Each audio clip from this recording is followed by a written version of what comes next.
ನಮಸ್ಕಾರ. ನಾವು ಬಂದಿರತಕ್ಕಂಥದ್ದು ಬಳ್ಳಾರಿ ಜಿಲ್ಲೆಯ ಬಂಡ್ರಿ ಎಂಬ ಒಂದು ಗ್ರಾಮಕ್ಕೆ. ಇವತ್ತು ಈ ಒಂದು ಆಧುನಿಕ ಜಗತ್ತಿನಲ್ಲಿ ಕೇವಲ ವಿಷ ಕಲಬೆರಕೆ ಆಗ್ತಕ್ಕಂಥ ಆಹಾರ ಪದ್ಧತಿಗಳನ್ನ ನಾವು ಈಗಾಗಲೇ ಸಾಕಷ್ಟು ನೋಡಿದ್ದೀವಿ. ಹಾಗೆ ಬಳಸ್ತಾ ಇದ್ದೀವಿ ಕೂಡ. ಪ್ರತಿನಿತ್ಯ ನಮ್ಮ ದೇಹದ ಭಾಗಕ್ಕೆ ಸಾಕಷ್ಟು ರೀತಿಯಾದ ವಿಷಪೂರಿತ ಆಹಾರಗಳು ಹೋಗ್ತಾ ಇದೆ. ಆ ಒಂದು ನಿಟ್ಟಿನಲ್ಲಿ ನೋಡೋದಾದ್ರೆ ಇಲ್ಲಿ ಬಳ್ಳಾರಿ ಜಿಲ್ಲೆಯ ಸಂಡೂರು ತಾಲೂಕಿನ ಬಂಡ್ರಿ ಎಂಬ ಒಂದು ಗ್ರಾಮದಲ್ಲಿ ಜನರಿಗೆ ಉತ್ತಮವಾದಂಥ ನೈಸರ್ಗಿಕ ಸಿಗ್ತಕ್ಕಂಥ ತಾವೇ ತಯಾರು ಮಾಡ್ತಕ್ಕಂಥ ಒಂದು ಆರ್ಗಾನಿಕ್ ಬೆಲ್ಲವನ್ನು ತಯಾರು ಮಾಡಿ ಜನರಿಗೆ ಉಣಬಡಿಸ್ತಾ ಇದ್ದಾರೆ. ಆ ಒಂದು ನಿಟ್ಟಿನಲ್ಲಿ ಇವತ್ತು ಬಂಡ್ರಿ ಗ್ರಾಮದ ದುರ್ಗಪ್ಪನ ಅವರ ಒಂದು ನಾವು ಈ ಬೆಲ್ಲ ತಯಾರಿಕಾ ಒಂದು ಘಟಕಕ್ಕೆ ಆಗಮಿಸಿದ್ದೇವೆ. ಆ ಒಂದು ಘಟಕದ ಮಾಲೀಕರು ಆಗಿರ್ತಕ್ಕಂಥ ಬಂಡ್ರಿಯ ದುರ್ಗಪ್ಪನವರು ನಮ್ಮ ಜೊತೆಗೆ ಇದ್ದಾರೆ. ಬನ್ನಿ ಅವ್ರ ಜೊತೆಗೆ ನಾವು ವಿಶೇಷವಾಗಿ ಸಂದರ್ಶನ ಮಾಡೋಣ. ನಮಸ್ತೆ. ನಾನು ಬಂಡ್ರಿ ಗ್ರಾಮದ ಸಾಮಾನ್ಯ ರೈತ. ನನ್ನ ಹೆಸರು ದುರ್ಗಣ್ಣ ಅಂತೇಳಿ. ನಾನು ಸಾವಯವದಲ್ಲಿ ಈಗ ಕೃಷಿಯನ್ನು ಮಾಡ್ಲಿಕ್ಕೆ ಹತ್ತಿದ್ದೀನಿ. ಇದು ಹೆಂಗ್ ಬಂತು ಅಂತಂದ್ರೆ, ನಮಗೆ ಊರಲ್ಲಿ ಮನೆ ಇರಲಿಲ್ಲ, ಕಾಡಿಗೆ ಹೊಲನೂ ಇರಲಿಲ್ಲ. ನಮ್ಮ ತಂದೆಯವ್ರು ಕಲ್ಲು ಬೆಂಚಿ ಬಡ್ಕಂತಾನೆ ನನ್ನ ಡಿಗ್ರಿ ತನಕ ಓದಿಸಿದ್ರು. ಡಿಗ್ರಿ ಮುಗಿದ ತಕ್ಷಣನೇ ನಾನು ಕೃಷಿ ಮಾಡ್ಬೇಕಂತ ಅನಿಸ್ತು. ಕೃಷಿ ಮಾಡಬೇಕು ಅಂತಂದ್ರೆ ಜಮೀನಿಲ್ಲ. ಆದ್ರೂ ನಾನು ನಿರುಪಯುಕ್ತವಾದಂಥದ್ದು ವ್ಯವಸಾಯಕ್ಕೆ ಬಾರದಂಥ ಜಮೀನು ತಗೊಂಡು ಅದನ್ನ ಕ್ಲೀನ್ ಮಾಡ್ಕೊಂಡು ಮಣ್ಣು ತುಂಬಿಕೊಂಡು ಅದರಲ್ಲಿ ಕೃಷಿ ಮಾಡಲಿಕ್ಕೆ ಹತ್ತಿದೆ. ನಾನು ಕೂಡ ಮೊದಲು ಸಾವಯವ ಕೃಷಿ ಮಾಡ್ತಾನೆ ಇರಲಿಲ್ಲ. ಎಲ್ಲರೂ ಮಾಡ್ತಾರಲ್ಲ ಆ ಥರ ರಾಸಾಯನಿಕ ಮಾಡ್ತಾ ಇದ್ದೆ. ಒಂದು ಸರ್ತಿ ಇಲ್ಲಿ ಕೃಷಿ ಇಲಾಖೆಯವರು ಒಂದು ರೈತನ ಹೊಲದಲ್ಲಿ ಅಲ್ಲಿ ಕ್ಷೇತ್ರೋತ್ಸವ ಅಂತೇಳಿ ಮಾಡಿದ್ರು. ಅದರಲ್ಲಿ ನಾನು ಭಾಗವಹಿಸಿದ್ದೆ. ಆ ಭಾಗವಹಿಸಿದಾಗ ಆ ಕೃಷಿ ಅಧಿಕಾರಿಗಳು ನಾನು ಕೇಳಿದೆ, ಸರ್, ನೀವು ಕೃಷಿ ಇಲಾಖೆಯಿಂದ ಯಾರು ಉತ್ಸಾಹಿಕವಾಗಿ ಕೃಷಿ ಮಾಡ್ತಾರೋ ಅಂತ ರೈತರಿಗೆ ನೀವೇನು ಮಾಡಿಕೊಡಲ್ಲ. ನೀವು ಏನಿದ್ರು ರಾಜಕೀಯ ಪ್ರಭಾವಿಗಳು ನಿಮ್ಮಿಂದ ಯಾರು ಚೆನ್ನಾಗಿರ್ತಾರೋ ಅಂಥವ್ರಿಗೆ ಮಾಡತಕ್ಕಂಥ ಕೆಲಸಗಳು ಮಾಡ್ತಾರೆ ಅಂತ ಹೇಳಿದಾಗ, ಆ ಅಧಿಕಾರಿಗಳು, ಇಲ್ಲಪ್ಪ, ನಿನಗೆ ಇಷ್ಟು ಜನ್ಮದ ಎದುರಿಗೆ ನಮ್ಗೆ ಈ ಥರ ಅನ್ಬೇಡ, ನಿನಗೂ ಏನು ಅವಕಾಶ ಬೇಕೋ ಕೊಡ್ತೀವಿ ಬಾ ಅಂದಾಗ, ನಾನ್ಯಾಕ ಕಬ್ಬು ಬೆಳಿಬಾರ್ದು ಅಂತಂತೇಳಿ ಅವಾಗಲೇ ನಿರ್ಧಾರ ಮಾಡಿ ಆ ಬಂಡೆ ಮೇಲೇನೆ ಮಣ್ಣು ತುಂಬಿ ನಾನು ಜಮೀನು ಮಾಡ್ಕೊಂಡಿದ್ನಲ್ಲ, ಅದರಲ್ಲಿ ಕಬ್ಬು ನೆಟ್ಟೆ. ಆ ಕಬ್ಬು ನೆಟ್ಟು ಕಬ್ಬು ಪ್ರಾಯಕ್ಕೆ ಬಂದ ತಕ್ಷಣನೇ ಅದನ್ನ ನಾನು ಬೆಲ್ಲ ಮಾಡಬೇಕು ಅಂತ ಆಸೆ ಪಟ್ಟೆ. ಬೆಲ್ಲ ಮಾಡ್ಬೇಕಂತಂದ್ರೆ ಮಾಡ್ಲಿಕ್ಕೆ ಗಾಣ ಅವು ಬೇಕಲ್ಲ. ಇಲ್ಲಿ ಇರ್ಲಿಲ್ಲ. ಪಕ್ಕದ ಒಂದು ಚಿಕ್ಕೆರನಹಳ್ಳಿ ಅಂತಿದೆ, ಅಲ್ಲಿ ಹೋಗಿ ನಾನು ಕೇಳಿದೆ ಅವರಿಗೆ, ಅಣ್ಣ, ನಾನು ಕಬ್ಬು ಬೆಳೆದಿದ್ದೀನ, ಬೆಲ್ಲ ಮಾಡಬೇಕು, ನೀವು ಗಾಣದಲ್ಲಿ ಮಾಡಿಕೊಡ್ತೀರಾ ಅಂತ ಕೇಳಿದ್ರೆ, ಒಂದು ಅಡಿಗೆ ಬೆಲ್ಲ ಮಾಡಿಕೊಡ್ಲಿಕ್ಕೆ ಅವರು 500 ರೂಪಾಯಿ ಬಾಡಿಗೆ ಕೇಳಿದ್ರು. ನಾನು ಬೆಳೆಸಿರ್ತಕ್ಕಂಥ ಕಬ್ಬು ಅಂದಾಜು ನನಗೆ 100 ಅಡಿಗೆ ಆಗತಕ್ಕಂಥ ಒಂದು ಸಂಕಲ್ಪ ಇತ್ತು. 100 ಅಡಿಗೆಗೆ 500 ರೂಪಾಯಿ ಹಂಗಾದ್ರೂ ಕೂಡ 50,000 ಅವರಿಗೆ ಕೊಡ್ಬೇಕಲ್ಲ ಅಂತೇಳಿ, ಅಣ್ಣ, ನೀವು ಗಾಣನೇ ನಮ್ಗೆ ಅಲ್ಲಿಗೆ ಶಿಫ್ಟ್ ಮಾಡ್ತೀರಾ, ಶಿಫ್ಟ್ ಮಾಡಕ್ ಬರಲ್ಲ ಅದು ಅಂತ ಹೇಳಿದ್ರು. ಹಾಗಾದ್ರೆ ಗಾಣನೇ ಖರೀದಿಗೆ ಕೊಟ್ಟು ಬಿಡ್ತೀನಿ ತಗೋ ಅಂತಂದ್ರು ಅವರು. ಆಗ ನಾನು ಅದನ್ನ ಗಾಣ ಖರೀದಿಗೆ ಕೇಳಿದ್ರೆ 2,20,000 ಹೇಳಿದ್ರು. ನಾನು ನಿರ್ಗತಿಕ ಬಡವ, 2 ಲಕ್ಷ ಕೊಟ್ಟು ತಗೊಳ್ಳೋ ಯೋಗ್ಯತೆನೂ ನನಗಿರ್ಲಿಲ್ಲ. ಆಗ ನಾನೇನ್ ಮಾಡಿದೆ, ಅವಾಗ ನೆನಪಾಯ್ತು ಕೃಷಿ ಇಲಾಖೆಯವ್ರದ್ದು. ಕೃಷಿ ಇಲಾಖೆನಲ್ಲಿ ಸಬ್ಸಿಡಿನಲ್ಲಿ ಗಾಣ ಸಿಗ್ತಾವ ಬೆಲ್ಲ ಮಾಡೋದು ಅಂತ ತಿಳ್ಕೊಂಡು ಕೃಷಿ ಇಲಾಖೆಗೆ ಹೋದೆ. ಅಲ್ಲಿ ಅಧಿಕಾರಿಗಳ ಜೊತೆಗೆ ಹೋದ ತಕ್ಷಣ, ಏನಪ್ಪ ಬಂದೆ ಅಂತ ಕೇಳಿದ್ರು. ಹಿಂದೊಮ್ಮೆ ನಾನು ಅವ್ರನ್ನ ಒಂದು ಕಾರ್ಯಕ್ರಮದಲ್ಲಿ ನಾನು ತರಾಟೆಗೆ ತಗೊಂಡು ನೆನಪಾಗಿ ಅವರು, ಏನಪ್ಪ ಈಗ ಬಂದಿದ್ದಿ ಏನು ಅಂತ ಕೇಳಿದ್ರು. ಸರ್, ಅದಕ್ಕೆ ಈಗ ನಾನು ಕಬ್ಬು ಬೆಳೆದಿದ್ದೀನಿ, ಬೆಲ್ಲ ಮಾಡಬೇಕು, ನನಗೆ ಪರಿಕರಗಳು ಬೇಕು, ಗಾಣ, ಕ್ರಷರು ಅಂತವು ಬೇಕು ಸಾರ್ ಅಂತ ಕೇಳಿದ್ರೆ, ಅಲ್ಲಪ್ಪ, ಈಗ ಸಬ್ಸಿಡಿ ಕೋಟ ಮುಗ್ದೋಗಿದೆ, ಈಗ ಬಂದ್ರೆ ಹೆಂಗ ಅಂತಂತಂದ್ರು. ಅವಾಗ ನಾನು ಅವ್ರಿಗೆ ಅಧಿಕಾರಿಗಳು ಕೂಡ ಅದನ್ನೇ ಹೇಳಿದೆ, ಸರ್, ನಾನು ಅದಕ್ಕೆ ನಿಮ್ಮನ್ನ ಅವತ್ತು ನಾನು ಬೈದಿದ್ದು ಕೂಡ, ನೀವ್ ಹೆಂಗಂತಂದ್ರೆ ಬೀಸೋ ದೊಣ್ಣೆ ತಪ್ಪಿದ್ರು 100 ವರ್ಷ ಆಯುಷ್ಯ ಅನ್ನಂಗ ನೀವು ಮಾತಾಡ್ತೀರಿ ಸರ್. ನೋಡ್ರಿ, ಹಿಂಗ ಬಂದಿದ್ದೀನಿ ಈಗ, ಈಗಿಲ್ಲ ಅಂತ. ಆಯ್ತಪ್ಪ, ಅದು ಸಬ್ಸಿಡಿ ಕೋಟ ಮುಗಿದ್ರು ಕೂಡ ನಾನು ತರಿಸ್ಕೊಡ್ತೀನಿ, ಏನು ನೋಡೋಣ, ನಾವ್ ಹೇಳಿದ್ದು ಇವತ್ತು ಸಬ್ಮಿಟ್ ಮಾಡ್ತೀನಿ ನೀನು ಎಲ್ಲ ಅಂತಂತ ಕೇಳಿದ್ರು ಅವರು. ಸರ್ಟಿಫಿಕೇಟ್ಗಳು ಅಂದ್ರೆ ಅವ್ರ ಭಾವನೆ ಏನು, ನಾವ್ ಹೇಳಿದ್ವಲ್ಲ ಇವ್ನು ಕೊಡ್ಲಿಲ್ಲ, ನಾವು ಮಾಡಿ ಕೊಡ್ಲಿಲ್ಲ ಅನ್ನೋ ರೂಪದಾಗ ಹೇಳಿದ್ರು. ಏನೇನ್ ಬೇಕು ಹೇಳ್ರಿ ಸರ್, ಸಬ್ಮಿಟ್ ಮಾಡ್ತೀನಿ ಅಂತಂದಾಗ, ಇಂತಿಂತಾವು ಸರ್ಟಿಫಿಕೇಟ್ಸ್ ಬೇಕು ಅಂತಂತಂದ್ರು. ಪಾಣಿ, ಆಧಾರ್ ಕಾರ್ಡು, ಬ್ಯಾಂಕ್ ಪಾಸ್ಬುಕ್, ಈ ತರ ಎಲ್ಲ ಹೇಳಿ 60,000 ಇವತ್ತು ಕಟ್ಟಿಬಿಡ್ಬೇಕು ನೀನು ಎಷ್ಟೊತ್ತಿದ್ರು 3 ಗಂಟೆಗೆ ಅಂತ ಹೇಳಿದ್ರು. ನಾನು 12 ಗಂಟೆಗೆ ಹೋಗಿದ್ದೆ. ಅವಾಗ ನಾನು ಅವ್ರಿಗೆ ಏನ್ ಕಲ್ಪನೆ ಇತ್ತೋ ಏನೋ ಗೊತ್ತಿಲ್ಲ, ಇವನು 60,000 ತರಲಿಲ್ಲ ಇಷ್ಟೊತ್ತಿಗೆ, ನಮಗೆ ಕಟ್ಲಿಲ್ಲ, ನಾವು ಮಾಡಿಕೊಡ್ಲಿಲ್ಲ ನಂಗೆ ಹೇಳಿದ್ರೇನು ಅಂತ. ಆಯ್ತು ಸರ್, ಪ್ರಯತ್ನ ಮಾಡ್ತೀನಿ ವಾಪಸ್ ಬಂದು.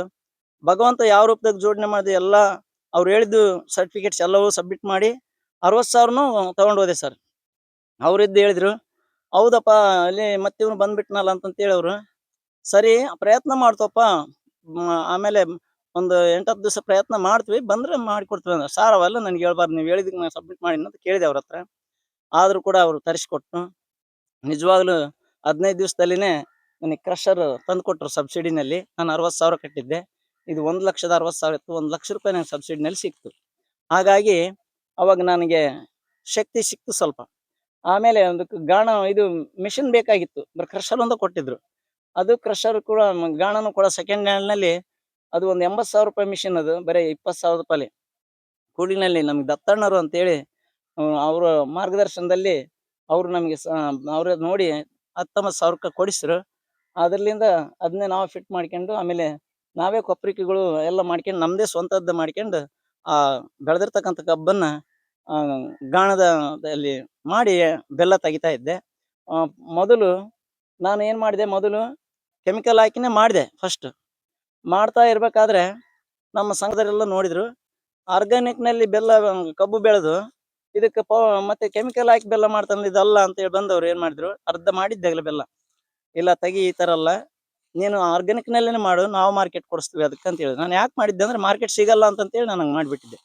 ಅವಾಗಿದ್ದು ಅವರು ಯಾವಾಗ ಆರ್ಗಾನಿಕ್‌ನಲ್ಲಿ ನನ್ನ ಟ್ರೈನಿಂಗ್ ಕಳಿಸಿದ್ರು ನಾಗೇನಹಳ್ಳಿಗೆ, ಅಲ್ಲಿ ಟ್ರೈನಿಂಗ್ ತೊಗೊಂಬಂದ್ವಿ. ತಗೊಂಬಂದು ಚಾಲು ಮಾಡಿದ್ವಿ. ಅರ್ಧ ಆಗೋಗಿತ್ತಾಗಲೇ ಕೆಮಿಕಲ್ ಹಾಕಿ ಅದು ಮಾರಿದ್ವಿ ಹಳ್ಳಿಗಳಲ್ಲಿ ನಾವೇ ತಗೊಂಡೋಗಿ. ಇನ್ನೂ ಅರ್ಧ ಯಾವಾಗ ನಾವು ಕೆಮಿಕಲ್ ಮುಕ್ತ ಮಾಡಿದ್ದು, ಆವಾಗ ವಾಟ್ಸಪ್‌ಗಳಲ್ಲಿ ಹಿಂಗೆಲ್ಲ ಬಿಟ್ಟು ಆವಾಗ ಎಲ್ಲರನ್ನ ಪರಿಚಯ ಮಾಡಿದ್ರು. ನಿಧಾನಕ್ಕೆ ಆ ವರ್ಷ ಸ್ವಲ್ಪ ವ್ಯವಹಾರ ಆಯ್ತು. ಅದು ಸುಮಾರು 6 ತಿಂಗಳಿಗೆ ವ್ಯವಹಾರ ಆಯ್ತು. ಇನ್ನೊಂದು ವರ್ಷದಲ್ಲಿ 3 ತಿಂಗಳಿಗೆ ವ್ಯವಹಾರ ಆಯ್ತು ಇಲ್ಲೇ. ಆದ್ರೆ ನಂದೊಂದು ಸಂಕಲ್ಪ ಇತ್ತು. ನಾವು ವಿಷಮುಕ್ತವಾದಂಥ ಆಹಾರವನ್ನು ಸಮಾಜಕ್ಕೆ ಕೊಡೋಣ ಅನ್ನೋ ಒಂದು ಸಂಕಲ್ಪ ನಂದು ಇಟ್ಕೊಂಡೇ ಮಾಡ್ತಾ ಇದ್ದೆ. ಆಮೇಲೆ ನೇರ ರೈತನಿಂದನೇ ಮಾರಾಟ ಆಗಲಿ, ಗ್ರಾಹಕರಿಗೆ ಮೋಸ ಆಗಬಾರ್ದು ಅನ್ನೋ ದೃಷ್ಟಿಲಿಂದ ನಾನಿಲ್ಲಿ ಆ ಒಂದು ಸಂಕಲ್ಪವನ್ನು ಇಟ್ಕೊಂಡು ಕೆಲಸ ಮಾಡ್ತಾ ಇದ್ದೆ. ಈಗ ಪ್ರತಿ ವರ್ಷ ಏನಾಯ್ತು ಅಂತಂದ್ರೆ 1 ತಿಂಗಳಿಗೆ ವ್ಯವಹಾರ ಆಗೋಯ್ತು ಬೆಲ್ಲ. ಈಗ ಇನ್ನು ನಾನು ತೆಗಿತಿದ್ದಂಗ್ಲೇ ಆಗಲೇ ತಗೊಂಡು ಹೋಗಿ ಬಿಡ್ತಿದಾರೆ. ಹಿಂಗಾಗಿ ಈ ವರ್ಷನೂ ಕೂಡ 10 ದಿವಸದಲ್ಲಿ ಬೆಲ್ಲ ತೆಗೆದೆ 40 ಕ್ವಿಂಟಾಲು. 10 ದಿವಸದಲ್ಲಿನೇ ಅಲ್ಲೇನೇ ನನ್ನ ಆಲೆ ಮನೆಯಲ್ಲಿನೇ ತಗೊಂಡು ಹೋಗ್ಬಿಟ್ರು. ಹಾಗಾಗಿ ಮುಗಿದೋಗ್ಬಿಟ್ಟಿತ್ತು. ಈಗ ಮತ್ತೆ ಬಳ್ಳಾರಿಲಿಂದ ಫೋನ್ ಮಾಡಿದ್ರು. ನಾವು ಆರ್ಗಾನಿಕ್‌ನಲ್ಲಿ ಕಬ್ಬು ಬೆಳೆದಿದ್ವಿ. ನಿಂದು ಗಾಣ ಇದೆ ಅಂತೆ ನಮ್ಗೆ ಬೆಲ್ಲ ಮಾಡಿಕೊಡಪ್ಪ ಅಂತ ಹೇಳಿದ್ರು. ಸರಿ ಸರ್ ಬನ್ನಿ ಅಂತ. ಅವರು ಬಂದಿದ್ದಾರೆ ಈಶ್ವರರಾವ್ ಅಂತೇಳಿ. ಅವರು ಬೆಲ್ಲನು ಈಗ ನಾವು ಒಂದು 13 ಕ್ವಿಂಟಲ್ ಮಾಡಿಕೊಟ್ಟಿದ್ದೀನಿ. ಅವರು ಕೂಡ ತಗೊಂಡೋಗಿದ್ದಾರೆ. ಇನ್ನೊಂದು 2, 3 ಕ್ವಿಂಟಲ್ ಅದು ಪಾನಕ ಆರಿರ್ಲಿಲ್ಲ ಇಲ್ಲೇ ಬಿಟ್ಟಿದ್ರು. ಸರ್ ತಗೊಂಡೋಗಿ ಅಂತಂದ್ರೆ, ಇಲ್ಲ ಇದು ನೀನು ಇಲ್ಲಿ ಮಾರಾಟ ಮಾಡಪ್ಪ ನಾವು ಮತ್ತೆ ಕಬ್ಬು ತರೋದ್ರಾಗ ಅಂತೇಳಿ ಹೋದ್ರು. ನಮ್ಮೂರಲ್ಲಿ ಜಾತ್ರೆ ಇತ್ತು. ಅದಕ್ಕೋಸ್ಕರ ನಾವು ಸ್ವಲ್ಪ ಬಂದ್ ಮಾಡಿದ್ವಿ 2 ದಿವಸ. ಹಂಗಾಗಿ ಇಲ್ಲಿ ಸ್ವಲ್ಪ ಬೆಲ್ಲ ಇದೆ. ಬಂದೋರಿಗೆ ಕೊಡ್ತಾ ಇದೀನಿ. ನಾವಂತೂ ಇಲ್ಲಿ ಸರ್ ಯಾವುದೇ ಕೆಮಿಕಲ್ ಇಲ್ದಲೆ ಬೆಲ್ಲ ಮಾಡಿಕೊಡ್ತಿದ್ವಿ. ಎಲ್ಲ ಗ್ರಾಹಕರು ತಗೊಂಡೋಗಿರೋ ಖುಷಿಲಿಂದ ಇವತ್ತು ಬಂದು ನಮ್ಮ ಒಂದು ಬೆಲ್ಲವನ್ನ ಮೆಚ್ಚುಗೆ ವ್ಯಕ್ತಪಡಿಸಿ ತಗೊಂಡು ಹೋಗ್ತಾ ಇದಾರೆ. ಈ ತರದಲ್ಲಿ ನಮ್ಮ ಕೃಷಿ ಪಯಣ ಸಾಗಿದೆ ನನ್ನ ಹೊಲದಲ್ಲಿ. ಸರ್ ಈಗ ನಾವು ಇಲ್ಲಿ ಈ ದುರ್ಗಪ್ಪಣ್ಣರ ಒಂದು ಆರ್ಗಾನಿಕ್ ಬೆಲ್ಲದ ಫಾರ್ಮಿಗೆ ತಾವು ಕೂಡ ಬಂದಿದ್ರಿ ಸರ್. ಎಷ್ಟು ತಗೊಂಡಿದ್ರಿ ಸರ್ ತಾವು ಈ ಬೆಲ್ಲ ಈಗ? ಸರ್ ಇದು ದುರ್ಗಪ್ಪಣ್ಣಂದು ಬಂದು ನೇಟಿವ್ ಇದು ಬಂಡ್ರಿ ಗ್ರಾಮ. ಈ ಬಂಡ್ರಿ ಗ್ರಾಮದಲ್ಲಿ ಸುತ್ತಮುತ್ತ ಹಳ್ಳಿಗಳಿಗೆಲ್ಲ ಪ್ರಸಿದ್ಧವಾದಂತ ಬೆಲ್ಲ ಇದು. But out of taluk district war ಕೂಡ ಇದು ಪ್ರಸಿದ್ಧ ಆಗಿರ್ತಕ್ಕಂಥ ಬೆಲ್ಲ. ನಾವು ಕೂಡ ಈಗ ಸುಮಾರು ವರ್ಷದಿಂದ ನಾವು ಪರಿಚಯ ಇರೋದ್ರಿಂದ ನೋಡ್ತಾ ಇದೀವಿ. ನಾವು ಬೇರೆ ಕಡೆ ಬೆಲ್ಲ ಇರ್ತಕ್ಕಂಥದಕ್ಕೂ ಇದಕ್ಕೂ ಬಹಳ ವ್ಯತ್ಯಾಸ ಐತೆ. ಟೆಸ್ಟ್ ಮಾಡಿ ಕೂಡ ನೋಡಿದೀವಿ ನಾವು ತಿಂದು. ಅದೇನಾಗಿದೆ ಆ ಬೆಲ್ಲ ಹುಳಿ ತರ ಬರ್ತತೆ, ಆಮೇಲೆ ಆ ತರ ಇದು ಟೇಸ್ಟ್ ಕೂಡ ಬರಲ್ಲ. ಈ ಬೆಲ್ಲ ಏನೈತಲ್ಲ ಬಹಳ ಟೇಸ್ಟ್ ಇರ್ತತಿ, ಬಹಳ ಚೆನ್ನಾಗಿರ್ತತಿ. ನಾವು ತಿಂದ್ ನೋಡೇ ಚೇಂಜ್ ಆಗಿದೀವಿ ನಾವು. ಫಸ್ಟಿಗೆ ಆ ಬೆಲ್ಲನೇ ಯೂಸ್ ಮಾಡ್ತಿದ್ವಿ, ಸಕ್ಕರೆನೇ ಯೂಸ್ ಮಾಡ್ತಿದ್ವಿ. ಈಗ ಈ ಬೆಲ್ಲ ನೋಡಿದ್ರಿಂದ ಈಗ ನಾವು ಸಕ್ಕರೆನೂ ಬಿಡ್ಬೇಕಂತ ತೀರ್ಮಾನ ತಗೊಂಡ್ವಿ. ಅವ್ರು ಕೂಡ ಬಹಳ ಜನ ರೈತರಿಗೆ ಮಾರ್ಗದರ್ಶಕರಾಗಿ ಅವ್ರು ಮಾಡ್ತಕ್ಕಂತ ಈ ಏನು ಆರ್ಗಾನಿಕ್ ಏನೇ ಟಾನಿಕ್‌ಗಳು ಇರ್ಬೋದು, ಇವು ಮತ್ತೆ ಸ್ವಂತಕ್ಕೆ ಅವರೇ ತಯಾರು ಮಾಡ್ಕೊಂಡು ಮೆಡಿಸಿನ್ ತಯಾರು ಮಾಡ್ಕೊಂಡು ಅವಕ್ಕೆಲ್ಲ ಸಿಂಪಡಣೆ ಮಾಡ್ಕೊಂಡು ಪ್ರತಿಯೊಂದು ರೈತರಿಗೂ ಮಾರ್ಗದರ್ಶನ ಆಗಿ ಅವ್ರು ಹೇಳ್ಕೊಡ್ತಾ ಇದಾರೆ ಸರ್ ಈಗ. ಆ ಬೆಲ್ಲ ಮತ್ತು ಈ ಬೆಲ್ಲಕ್ಕೂ ಸಿಹಿಯಲ್ಲಿ ಏನಾದ್ರು ವ್ಯತ್ಯಾಸ ಇದೆಯಾ? ಹೌದು. ಸಿಹಿಯಲ್ಲಿ ಅದು ಸಿಹಿ ಜಾಸ್ತಿ ಅದು ಬರ್ತತೆ. ಅದು ಬೆಲ್ಲ ಅದು ಮೆಡಿಸಿನ್ ಹಾಕಿರೋ ಬೆಲ್ಲ. ಬಟ್ ಇವ್ರದ್ದು ಅಷ್ಟು ಸಿಹಿ ಬರಲ್ಲ. ಬಟ್ ಟೇಸ್ಟ್ ಬರ್ತತೆ. ಆ ಬೆಲ್ಲ ಅಷ್ಟು ಸಿಹಿಯಷ್ಟು ಇದು ಬರಲ್ಲ. ಕಡಿಮೆ ಬರತ್ತ. ಬಹಳ ಚಂದ ಕಾಣಿಸುತ್ತೆ ಅದು. ಅದನ್ನ ನೀವು ಬರೀ ಕೇವಲ ಟೀಗಾಗಿ ಬಳಸ್ತೀರಾ ಅಥವಾ ಬೇರೆ ಯಾವ್ದಾದ್ರು ನಾವು ಖಾದ್ಯಗಳಿಗಾಗಿ ಬಳಸ್ತೀರಾ? ಹೋಳಿಗೆ ಆಮೇಲೆ ಪಾಯಸ, ಟೀ, ಮಕ್ಕಳಿಗೆ ಇದು ರೊಟ್ಟಿ ಜೊತೆ ತಿನ್ನಕ ಎಲ್ಲದಕ್ಕೂ ನಾವು ಯೂಸ್ ಮಾಡ್ತೀವಿ ಇದನ್ನ. Thank you sir. Thank you. ಹೇಳಿ ಸರ್, ಮೊದಲನೇದಾಗಿ ಈ ಒಂದು ಈ ಆರ್ಗಾನಿಕ್ ಬೆಲ್ಲ ಏನು ತೊಗೊಳ್ತಿದ್ರಿ, ಇಲ್ಲಿ ತೊಗೊಳಕ್ಕೆ ಬಂದಿದ್ರಿ ತಾವು ಕೂಡ. ಯಾವಾಗಿಂದ ನೀವು ತೊಗೊಳ್ತಾ ಇದ್ರಿ? ಮತ್ತೆ ಇದರಿಂದ ಉಪಯುಕ್ತ ಆಗ್ತಕ್ಕಂಥ ಮಾಹಿತಿ ಹೇಳಿ ಸರ್. ಸರ್ ಈಗ ನಾವು ಈಗ ಕಳೆದ 3 ವರ್ಷದಿಂದ ಇಲ್ಲಿ ಆರ್ಗಾನಿಕ್ ಬೆಲ್ಲ ದುರ್ಗಣ್ಣರ ಹತ್ರ ತಗೋತಿದೀವಿ. ಮುಂಚೆ ನಮ್ಗೆ ದುರ್ಗಣ್ಣರ ಏನು ಪರಿಚಯ ಇರಲಿಲ್ಲ. ನಲ್ಜರಣ್ಣ ಅಂತೇಳಿ ನಮ್ಗೆ ಇನ್ನೊಬ್ರು ಪರಿಚಯ ಇದ್ರು. ಅವರು ಇವರು ಇಲ್ಲಿ ಪಾರ್ಟ್ನರ್ ಮೇಲೆ ಮಾಡ್ತಾ ಇದ್ರು. ಅವ್ರು ಬೆಳೆದಂತ ಬೆಳೆನ ಇವರೇ ಆರ್ಗಾನಿಕ್ ಬೆಲ್ಲ ಅಂತ ತಯಾರು ಮಾಡಿಬಿಟ್ಟು ಸೇಲ್ ಮಾಡ್ತಾ ಇದ್ರು. ಅದು ನಮ್ಗೆ ಗೊತ್ತಾಯ್ತು. ಗೊತ್ತಾದ್ಮೇಲೆ ನಾವು ಕಳೆದ 3 ವರ್ಷದ ಕೆಳಗೆ ಏನು ಬಂದು ತಗೊಂಡಿದ್ವಿ. ಅದಾದ್ಮೇಲೆ ಲಾಸ್ಟ್ ಇಯರ್ ತಗೊಂಡ್ವಿ. ಮತ್ತೆ ಈ ವರ್ಷನೂ ತಗೊಂಡ್ವಿ ಸರ್. ನಾವು ಸಂಪೂರ್ಣವಾಗಿ ಸಕ್ಕರೆಯನ್ನ ನಿಷೇಧ ಮಾಡಿದ್ವಿ. ಸಕ್ಕರೆ ಬಳಕೆಯನ್ನ ಸಂಪೂರ್ಣವಾಗಿ ನಿಲ್ಲಿಸ್ಬಿಟ್ಟಿದೀವಿ. ಈ ಆರ್ಗಾನಿಕ್ ಬೆಲ್ಲನ ಯೂಸ್ ಮಾಡ್ತಿದ್ವಿ. ಇದರಿಂದ ನಮಗೆ ರಿಸಲ್ಟ್ ಬಂದಿದೆ ಸರ್. ತುಂಬಾ ಒಳ್ಳೆ ರಿಸಲ್ಟ್. ವ್ಯತ್ಯಾಸ ಇದೆ ಸರ್. ಬೇರೆ ಬೆಲ್ಲ ಈ ಬೆಲ್ಲಕ್ಕೆ ತುಂಬಾನೇ ವ್ಯತ್ಯಾಸ ಇದೆ. ನಾವು ಇದನ್ನ ಯೂಸ್ ಮಾಡ್ತಾ ಹೋದ್ರೆ ಗೊತ್ತಾಗುತ್ತೆ ಸರ್. ನನಗೆ ಏನ್ ಅನ್ನಿಸ್ತು ಅಂತಂದ್ರೆ ನಮ್ಮ ತಂದೆಯರು ಹಿಂದೆ ಹೇಳ್ತಾ ಇದ್ರು, ಹಣ ಇದ್ದನು ಕಬ್ಬಾಗ್ತಾನೆ, ನೆಣ ಇದ್ದನು ಗದ್ದೆ ಮಾಡ್ತಾನೆ ಅಂತ ಹೇಳ್ತಿದ್ರು ನಮ್ಮ ತಂದೆಯರು. ನಾನು ಅವಾಗ ಡಿಗ್ರಿ ಓದ್ತಾ ಇದ್ದೆ. ಅವಾಗ ನಮ್ಮ ತಂದೆಯರಿಗೆ ಹೇಳ್ತಿದ್ದೆ ನಾನು, ಯಾಕಪ್ಪ ಹಣ ಇಲ್ದನ ಕಬ್ಬಾಕಕ್ ಆಗಲ್ಲೇನು ಅಂತ. ಇಲ್ಲಪ್ಪ, ದುಡ್ಡು ಇದ್ರೇನೆ ಅದು ಮಾಡಕ್ಕೆ, ಅದಕ್ಕೆ ಹಣ ಇದ್ದನ್ ಕಬ್ಬಾಗ್ತಾನೆ ಅಂತ ಹೇಳ್ತಾರೆ ಅಂತಂತೇಳಿ ಅದೊಂದು ಹೇಳ್ತಾ ಇದ್ ನಮ್ಮಪ್ಪ. ನಾನು ಅದೇ ಚಾಲೆಂಜ್ ಮೇಲೆ ತಗೊಂಡು ಹಣ ಇಲ್ದನೆ ಕಬ್ಬಾಕಿ ಬೆಳೆದು ತೋರಿಸ್ಬೇಕು ಅನ್ನೋ ಒಂದು ಛಲದಿಂದ ನಾನು ಕಬ್ಬಾಕಿದೆ ಇಲ್ಲಿ. ಎಲ್ಲರೂ ನಗ್ತಾ ಇದ್ರು ಅವಾಗ. ನಗ್ತಾ ಇದ್ರು, ನಕ್ಕರು ಕೂಡ. ನಗಲಿ ಬಿಡು ಅಂತೇಳಿ ನಾವು ಬೆಳೆದ್ವಿ. ಅಗಾಧವಾದಂತ ಕಬ್ಬು ಬೆಳೆದೆ. ಬೆಳೆದಾದ್ಮೇಲೆನೂ ಕೂಡ ನಮಗೆ ಹಿತಶತ್ರುಗಳು ಅಂತ ಹೇಳ್ತಾರೆ, ನಮ್ಮ ರೈತರ ಶತ್ರುಗಳು ಅಂತ. ಆ ತರದಲ್ಲಿ ನಮ್ಮ ರೈತರು ಕೆಲವರು, ಹೇಗ ಕಬ್ಬು ಬೆಳೆದ್ ಬಿಟ್ಟಿದ್ಯಾ, ನೀನ್ ಗಾಣಾಡಕ್ ಹೋಗ್ಬೇಡ ಅಂತ ಕೂಡ ನನ್ನಲ್ಲಿ ಆ ಒಂದು ಸ್ಪಿರಿಟ್ ನ ಕಳಿಲಿಕ್ ಬಂದ್ರು, ಸ್ಫೂರ್ತಿನ. ಯಾಕಪ್ಪ ಅಂತಂದ್ರೆ, ಇಲ್ಲ ನಾವು ಮಾಗಣಿಗಳಿಗೆ ಕಬ್ಬು ಬೆಳಿತಿದ್ವಿ, ಬೆಲ್ಲಕ್ಕೆ ಮಾಡಿಸ್ಬಿಡ್ತಾರೆ, ಹಾಳಾಗಿ ಬಿಡ್ತತೆ ಈ ತರ, ಮತ್ತೆ ಕೆಟ್ಟೋಗ್ಬಿಡ್ತೀವಿ ನೋಡು, ಅದಕ್ಕೆ ನೀನ್ ಫ್ಯಾಕ್ಟ್ರಿ ಕೊಡು ಅಂತಿದ್ರು. ನಾನು ಹೇಳ್ತಿದ್ದೆ ಅವ್ರಿಗೆ, ಮನುಷ್ಯನ್ ಕೆಡಿಸಿದ್ರೆ ಮನ್ತನಕ, ದೇವ್ರು ಕೆಡಿಸಿದ್ರೆ ಕಡಿತನಕ. ನನ್ನದೊಂದು ಛಲ ಇದೆ, ನಾನು ಮಾಡೇ ಶುದ್ಧ ಹಾಕ್ತೀನಿ. ಕೆಡಿಸಿದ್ರೆ ಭಗವಂತ ಕೆಡಿಸ್ಲಿ, ಮನುಷ್ಯನ ಯಾಪಟ್ಟಿ ಕೆಡಿಸ್ತಾನ ಅನ್ನೋ ಒಂದು ಛಲ ಇಟ್ಕೊಂಡು ಬೆಲ್ಲವನ್ನು ತಯಾರು ಮಾಡಿದೆ ನಾನು.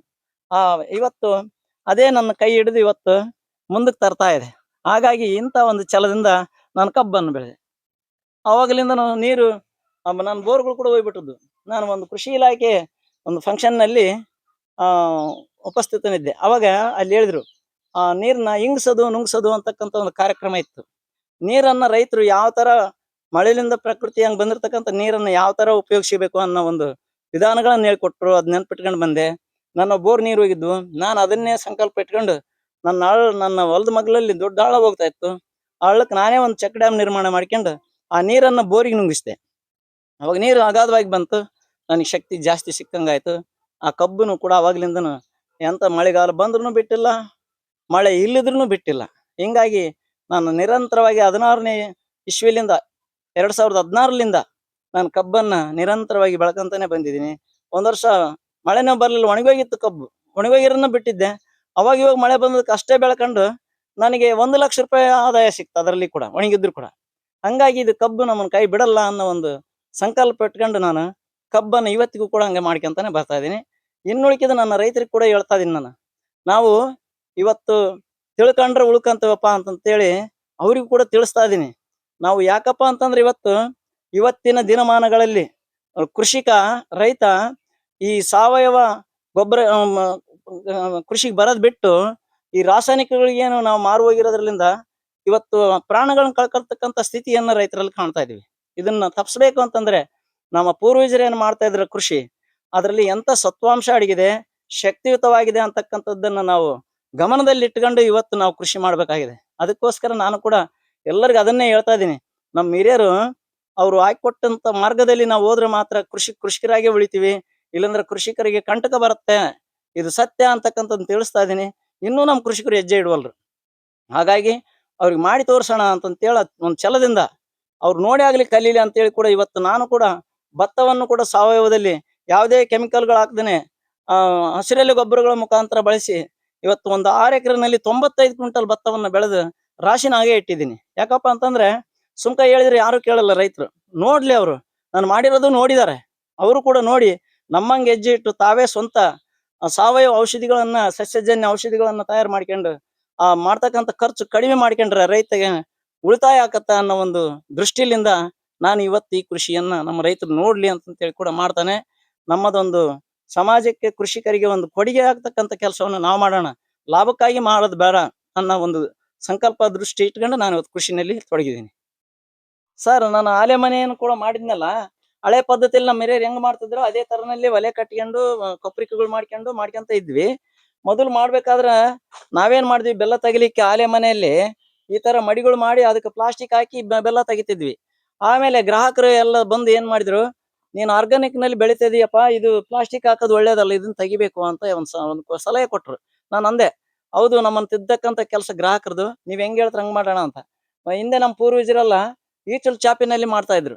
ಈಗಿನ ಗುಡಿ ಕೈಗಾರಿಕೆಗಳೆಲ್ಲ ಕಳಚಿ ಹೋಗ್ಬಿಟ್ಟದವಿಲ್ಲ, ಇಲ್ಲೆಲ್ಲಿ ಎಲ್ಲಿ ಮಾಡಂಗಿಲ್ಲ. ಆದ್ರೂ ನಾನು ಅವೆಲ್ಲಿ ಮಾಡ್ತಾರಂತ ತಿಳ್ಕೊಂಡು ಧಾರವಾಡದಲ್ಲಿ ಇದಾವೆ ಅಂತ ಹೇಳಿದ್ರು. ಅಲ್ಲಿಗೆ ಹೋಗಿ ಈಚಲು ಚಾಪಿ ತರಿಸಿ ಈಚಲು ಚಾಪಿ ಹಾಕಿ ಬೆಲ್ಲ ತೆಗೆದುಕೊಳ್ತೀವಿ. ಆಮೇಲೆ ಈ ಕೊಪ್ಪರಿಕೆಗಳು ಇವನ್ನೆಲ್ಲವನ್ನು ಕೂಡ ನಾವೇ ಸ್ವಂತ ಇಲ್ಲಿಗೆ ನಾಗೇನಹಳ್ಳಿಲಿಂದ ಒಬ್ಬ ಮುಸಲ್ಮಾನರು ಯಜಮಾನ ಮೌಲಾ ಸಾಬ್ ಅಂತ ಹೇಳತ್ನ ಕರ್ಕೊಂಬಂದು ಇಲ್ಲೇನೆ ನಾವು ಕೊಪ್ಪರಿಕೆಗಳನ್ನು ಕೂಡ ತಯಾರು ಮಾಡಿಸ್ಕೊಂಡು ಈ ಒಲೆಗಳನ್ನು ಕೂಡ ನಾವೇ ಒಂದು ಡಯಾಗ್ರಾಮ್ ಅಲ್ಲಿಂದ ತಗೊಂಡ್ಬಂದು ನಾವೇ ಹಾಕ್ಕೊಂಡು ಮಾಡಿದ್ವಿ. ಯಾಕಪ್ಪ ಅಂದ್ರೆ ಇದು 8,000 ಕೇಳಿದ್ರು ಹಾಕ್ಲಿಕ್ಕೆ. ಈ 8,000 ರೂಪಾಯಿ ನನಗೆ ಕೊಡೋ ಯೋಗ್ಯತೆ ಅವಾಗ ಇರಲಿಲ್ಲ. ಹಾಗಾಗಿ ನಾನು ಇದನ್ನ ನಾನೇನೆ ತಯಾರು ಮಾಡ್ಕೊಂಡು ಒಲೆಗಳು ಮಾಡ್ಕೊಂಡ್ವಿ. ಈ ತರದಲ್ಲಿ ನಾವು ಈಗ ಈಚಲು ಚಾಪಿ ಹಾಕಿ ಅದರಲ್ಲಿ ಬೆಲ್ಲ ತೆಗಿತಾ ಇದೀವಿ. ನಮಗೆ ಬೆಲ್ಲ ಬೇಕಂತಂದ್ರೆ ಈಗ ನಮ್ದು ಫೋನ್ ನಂಬರ್ಗಳು ಕೊಟ್ಟಿದೀವಿ, ಮೊಬೈಲ್ಗಳಿಗೆಲ್ಲ ತಗೊಂಡಿದ್ದಾರೆ. ಫೋನ್ ಮಾಡಿ ಬಂದ್ರೂ ಕೊಡ್ತೀವಿ. ಆದ್ರೆ ನನ್ನ ಬೆಲ್ಲ ಆಗಿ ಹೋದ್ಮೇಲೆ ನಾನೇನು ಕೊಡ್ಲಿ, ವರ್ಷಕ್ಕೆ ಒಂದ್ಸರ್ತಿ ನಾವು ಕೊಡೋದು. ಇರ್ಬೇಕಾದ್ರೆ ಎಷ್ಟು ಸಾಧ್ಯನೋ ಅಷ್ಟು ಕೊಡ್ತೀವಿ. ಇಲ್ಲದ ಮೇಲೆ ಮತ್ತೆ ವರ್ಷ ತನಕ ಕಾಯ್ಬೇಕಾಗಿತ್ತು ಅವರಷ್ಟೇ. ಸರ್, ಈಗ ನಾವು ಇಲ್ಲಿ ಈ ದುರ್ಗಪ್ಪಣ್ಣರ ಒಂದು ಆರ್ಗಾನಿಕ್ ಬೆಲ್ಲದ ಫಾರ್ಮಿಗೆ ತಾವು ಕೂಡ ಬಂದಿದ್ರಿ ಸರ್. ಎಷ್ಟು ತಗೊಂಡಿದ್ರಿ ಸರ್ ತಾವು ಈ ಬೆಲ್ಲ ಈಗ? ಸರ್, ಇದು ದುರ್ಗಪ್ಪಣಂದು ಬಂದು ನೇಟಿವ್ ಇದು ಬಂಡ್ರಿ ಗ್ರಾಮ. ಈ ಬಂಡ್ರಿ ಗ್ರಾಮದಲ್ಲಿ ಸುತ್ತಮುತ್ತ ಹಳ್ಳಿಗಳಿಗೆಲ್ಲ ಪ್ರಸಿದ್ಧವಾದಂತ ಬೆಲ್ಲ ಇದು. But out of taluk district war ಕೂಡ ಇದು ಪ್ರಸಿದ್ಧ ಆಗಿರ್ತಕ್ಕಂಥ ಬೆಲ್ಲ. ನಾವು ಕೂಡ ಈಗ ಸುಮಾರು ವರ್ಷದಿಂದ ನಾವು ಪರಿಚಯ ಇರೋದ್ರಿಂದ ನೋಡ್ತಾ ಇದೀವಿ. ನಾವು ಬೇರೆ ಕಡೆ ಬೆಲ್ಲ ಇರ್ತಕ್ಕಂಥದಕ್ಕೂ ಇದಕ್ಕೂ ಬಹಳ ವ್ಯತ್ಯಾಸ ಐತೆ. ಟೆಸ್ಟ್ ಮಾಡಿ ಕೂಡ ನೋಡಿದೀವಿ ನಾವು ತಿಂದು. ಅದೇನಾಗಿದೆ, ಆ ಬೆಲ್ಲ ಹುಳಿ ತರ ಬರ್ತತೆ, ಆಮೇಲೆ ಆ ತರ ಇದು ಟೇಸ್ಟ್ ಕೂಡ ಬರಲ್ಲ. ಈ ಬೆಲ್ಲ ಏನೈತಲ್ಲ ಬಹಳ ಟೇಸ್ಟ್ ಇರ್ತತಿ, ಬಹಳ ಚೆನ್ನಾಗಿರ್ತತಿ.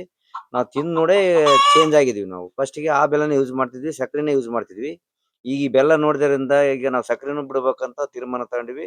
ಅವ್ರಿಗೆ ಕೂಡ ಬಹಳ ಜನ ರೈತರಿಗೆ ಮಾರ್ಗದರ್ಶಕರಾಗಿ ಅವ್ರು ಮಾಡ್ತಕ್ಕಂತ ಈ ಏನು ಆರ್ಗಾನಿಕ್ ಏನೇ ಟಾನಿಕ್ಗಳು ಇರ್ಬೋದು, ಇವ್ ಮತ್ತೆ ಸ್ವಂತಕ್ಕೆ ಅವರೇ ತಯಾರು ಮಾಡ್ಕೊಂಡು ಮೆಡಿಸಿನ್ ತಯಾರು ಮಾಡ್ಕೊಂಡು ಅವಕ್ಕೆಲ್ಲ ಸಿಂಪಡಣೆ ಮಾಡ್ಕೊಂಡು ಪ್ರತಿಯೊಂದು ರೈತರಿಗೂ ಮಾರ್ಗದರ್ಶನ ಆಗಿ ಅವ್ರು ಹೇಳ್ಕೊಡ್ತಾ ಇದಾರೆ ಸರ್ ಈಗ. ಆ ಬೆಲ್ಲ ಮತ್ತು ಈ ಬೆಲ್ಲಕ್ಕೂ ಸಿಹಿಯಲ್ಲಿ ಏನಾದ್ರು ವ್ಯತ್ಯಾಸ ಇದೆಯಾ? ಹೌದು, ಸಿಹಿಯಲ್ಲಿ ಅದು ಸಿಹಿ ಜಾಸ್ತಿ ಅದು ಬರ್ತತೆ. ಅದು ಬೆಲ್ಲ ಅದು ಮೆಡಿಸಿನ್ ಹಾಕಿರೋ ಬೆಲ್ಲ. ಬಟ್ ಇವ್ರದ್ದು ಅಷ್ಟು ಸಿಹಿ ಬರಲ್ಲ, ಬಟ್ ಟೇಸ್ಟ್ ಬರ್ತತೆ. ಆ ಬೆಲ್ಲ ಅಷ್ಟು ಸಿಹಿ ಅಷ್ಟು ಇದು ಬರಲ್ಲ, ಕಡಿಮೆ ಬರುತ್ತೆ, ಬಹಳ ಚಂದ ಕಾಣಿಸುತ್ತೆ ಅದು. ಅದನ್ನ ನೀವು ಬರೀ ಕೇವಲ ಟೀಗಾಗಿ ಬಳಸ್ತೀರಾ ಅಥವಾ ಬೇರೆ ಯಾವ್ದಾದ್ರು ಖಾದ್ಯಗಳಿಗಾಗಿ ನಾವು ಬಳಸ್ತೀರಾ? ಹೋಳಿಗೆ, ಆಮೇಲೆ ಪಾಯಸ, ಟೀ, ಮಕ್ಕಳಿಗೆ ಇದು ರೊಟ್ಟಿ ಜೊತೆ ತಿನ್ನಕ ಎಲ್ಲದಕ್ಕೂ ನಾವು ಯೂಸ್ ಮಾಡ್ತೀವಿ ಇದು. Thank you sir, thank you. Sir, ಮೊದಲನೇದಾಗಿ ಈ ಒಂದು ಈ ಆರ್ಗಾನಿಕ್ ಬೆಲ್ಲ ಏನು ತೊಗೊಳ್ತಿದ್ರಿ, ಇಲ್ಲಿ ತೊಗೊಳಕ್ಕೆ ಬಂದಿದ್ರಿ ತಾವು ಕೂಡ, ಯಾವಾಗಿಂದ ನೀವು ತೊಗೊಳ್ತಾ ಇದ್ರಿ? ಮತ್ತೆ ಇದರಿಂದ ಉಪಯುಕ್ತ ಆಗ್ತಕ್ಕಂಥ ಮಾಹಿತಿ ಹೇಳಿ ಸರ್. ಸರ್, ಈಗ ನಾವು ಈಗ ಕಳೆದ 3 ವರ್ಷದಿಂದ ಇಲ್ಲಿ ಆರ್ಗಾನಿಕ್ ಬೆಲ್ಲ ದುರ್ಗಣ್ಣರ ಹತ್ರ ತಗೋತಿದ್ವಿ. ಮುಂಚೆ ನಮ್ಗೆ ದುರ್ಗಣ್ಣರ ಏನು ಪರಿಚಯ ಇರಲಿಲ್ಲ, ನಂಜರಣ್ಣ ಅಂತೇಳಿ ನಮ್ಗೆ ಇನ್ನೊಬ್ರು ಪರಿಚಯ ಇದ್ರು. ಅವರು ಇವರು ಇಲ್ಲಿ ಪಾರ್ಟ್ನರ್ ಮೇಲೆ ಮಾಡ್ತಾ ಇದ್ರು. ಅವ್ರು ಬೆಳೆದಂಥ ಬೆಳೆನ ಇವರೇ ಆರ್ಗಾನಿಕ್ ಬೆಲ್ಲ ಅಂತ ತಯಾರು ಮಾಡಿಬಿಟ್ಟು ಸೇಲ್ ಮಾಡ್ತಾ ಇದ್ರು. ಅದು ನಮ್ಗೆ ಗೊತ್ತಾಯ್ತು. ಗೊತ್ತಾದ್ಮೇಲೆ ನಾವು ಕಳೆದ 3 ವರ್ಷದ ಕೆಳಗೆ ಏನು ಬಂದು ತಗೊಂಡಿದ್ವಿ. ಅದಾದ್ಮೇಲೆ ಲಾಸ್ಟ್ ಇಯರ್ ತಗೊಂಡ್ವಿ. ಮತ್ತೆ ಈ ವರ್ಷನೂ ತಗೊಂಡ್ವಿ ಸರ್. ನಾವು ಸಂಪೂರ್ಣವಾಗಿ ಸಕ್ಕರೆಯನ್ನ ನಿಷೇಧ ಮಾಡಿದ್ವಿ. ಸಕ್ಕರೆ ಬಳಕೆಯನ್ನ ಸಂಪೂರ್ಣವಾಗಿ ನಿಲ್ಲಿಸ್ಬಿಟ್ಟಿದ್ವಿ. ಈ ಆರ್ಗಾನಿಕ್ ಬೆಲ್ಲನ ಯೂಸ್ ಮಾಡ್ತಿದ್ವಿ. ಇದರಿಂದ ನಮಗೆ ರಿಸಲ್ಟ್ ಬಂದಿದೆ ಸರ್. ತುಂಬಾ ಒಳ್ಳೆ ರಿಸಲ್ಟ್. ವ್ಯತ್ಯಾಸ ಇದೆ ಸರ್. ಬೇರೆ ಬೆಲ್ಲ ಈ ಬೆಲ್ಲಕ್ಕೆ ತುಂಬಾನೇ ವ್ಯತ್ಯಾಸ ಇದೆ. ನಾವು ಇದನ್ನ ಯೂಸ್ ಮಾಡ್ತಾ ಹೋದ್ರೆ ಗೊತ್ತಾಗುತ್ತೆ ಸರ್. ಮತ್ತು ನಮ್ಮ ಜೊತೆಗೆ ದುರ್ಗಪ್ಪಣ್ಣವರು ಸಾಕಷ್ಟು ಸಾವಯವ ಕೃಷಿಯ ಬಗ್ಗೆ ಮಾಹಿತಿ ನೀಡಿದ್ದಾರೆ. ಅವ್ರ ಜೊತೆಗೆ ಅವ್ರ ಮಡದಿ ಆಗಿರ್ತಕ್ಕಂಥ ಬಸಮ್ಮ ಅವರಿದ್ದಾರೆ, ಅವರ ತಮ್ಮ ಆಗಿರ್ತಕ್ಕಂಥ ಬಸಪ್ಪ ಅವರಿದ್ದಾರೆ. ಸೊ ಹೀಗೆ ಇಂಥ ಒಂದು ಬರಡು ಭೂಮಿಯಲ್ಲಿ ಸಾಕಷ್ಟು ರೀತಿಯಾದಂತಹ ಸಾವಯವ ಕೃಷಿ ಬಗ್ಗೆ ಅತ್ಯಾಧುನಿಕವಾಗಿ ಯಾವ ರೀತಿಯಾಗಿ ನಾವು ತಯಾರು ಮಾಡಬೇಕು, ಬೆಲ್ಲವನ್ನು ಯಾವ ರೀತಿಯಾಗಿ ಉತ್ಪಾದನೆ ಮಾಡಬೇಕು, ಜೊತೆಗೆ ಕಬ್ಬನ್ನು ಯಾವ ರೀತಿಯಾಗಿ ಬೆಳಿಬೇಕು, ನೀರನ್ನು ಯಾವ ರೀತಿಯಾಗಿ ಸಂಗ್ರಹಿಸಬೇಕು ಅಂತಕ್ಕಂಥ ಸಂಪೂರ್ಣವಾದಂತಹ ವಿವರವನ್ನು ನೀಡಿರ್ತಕ್ಕಂಥ ದುರ್ಗಪ್ಪಣ್ಣನವರು ಈಗ ಇತ್ತೀಚಿನ ದಿನಗಳಲ್ಲಿ ಇಲ್ಲಿ ಸ್ಥಳೀಯವಾಗಿ ಒಂದು ಮಾರ್ಕೆಟ್ ಅನ್ನು ತಯಾರು ಮಾಡಿದ್ದಾರೆ. ಸೊ ಅಲ್ಲಿ ಈಗ ಸಾಕಷ್ಟು ಜನಕ್ಕೆ ಬೇಡಿಕೆಯ ಬೆಲ್ಲವಾಗಿದೆ. ಸೊ ಹಾಗಾಗಿ ಸಿಹಿ ಕೂಡ ಅತ್ಯಂತ ಯಾವುದೇ ರೀತಿಯಾದಂತಹ ಕಲಬೆರಕೆ ಇಲ್ಲದೆ ಉತ್ತಮವಾದಂತಹ ಒಂದು ಬೆಲ್ಲ ಸಿಗ್ತಕ್ಕಂಥ ಕಾರಣ ಇಲ್ಲಿ ಸ್ಟಾಕ್ ಕೂಡ ಉಳಿತಾ ಇಲ್ಲ ಅವರಿಗೆ. ಹಾಗಾಗಿ ಇಲ್ಲಿರ್ತಕ್ಕಂಥ ಸ್ಥಳೀಯ ಪ್ರತಿನಿಧಿಗಳು ಆಗಿರ್ಬೋದು ಅಥವಾ ಸುತ್ತಮುತ್ತಲಿರ್ತಕ್ಕಂಥ ಗ್ರಾಹಕರಾಗಿರ್ಬೋದು, ಅವರಿಗೆ ಆದಷ್ಟು ಸಹಕಾರವನ್ನು ನೀಡಿ ಅವರ ಒಂದು ಸಾವಯವ ಕೃಷಿಗೆ ಜೊತೆಯನ್ನು ಕೈ ಜೋಡಿಸ್ಬೇಕು. ಜೊತೆಗೆ ಆ ಕೈ ಜೋಡಿಸೋದ್ರ ಜೊತೆಗೆ ಈ ಒಂದು ಆರ್ಗಾನಿಕ್ ಅನ್ನು ಬಳಸ್ತಕ್ಕಂಥ ಬೆಲ್ಲವನ್ನು ಎಲ್ಲರೂ ಸವಿಬೇಕು ಅಂತಕ್ಕಂಥ ದೃಷ್ಟಿಯಿಂದ ಎಲ್ಲರಿಗೂ ಆರೋಗ್ಯಕ್ಕೆ ಸಹಕಾರವನ್ನು ಮಾಡತಕ್ಕಂಥ ದುರ್ಗಪ್ಪಣ್ಣವರಿಗೆ ನಮ್ಮ ಚಾನಲ್ ಪರವಾಗಿ, ಈ ಒಂದು ಸಮಸ್ತ ವೀಕ್ಷಕರ ಪರವಾಗಿ ತುಂಬು ಹೃದಯದ ಧನ್ಯವಾದಗಳನ್ನ ನಿಮಗೆ. ನಮಸ್ಕಾರ. ಆಗದು ಎಂದು ಕೈಕಟ್ಟಿ ಕುಳಿತರೆ ಸಾಗದು ಕೆಲಸವು ಮುಂದೆ. ಮನಸೊಂದಿದ್ದರೆ ಮಾರ್ಗವು ಉಂಟು, ಕೆಚ್ಚದೆ ಇರಬೇಕೆಂದೆಂದು. ಆಗದು ಎಂದು ಕೈಲಾಗದು ಎಂದು ಕೈಕಟ್ಟಿ ಕುಳಿತರೆ ಸಾಗದು ಕೆಲಸವು ಮುಂದೆ.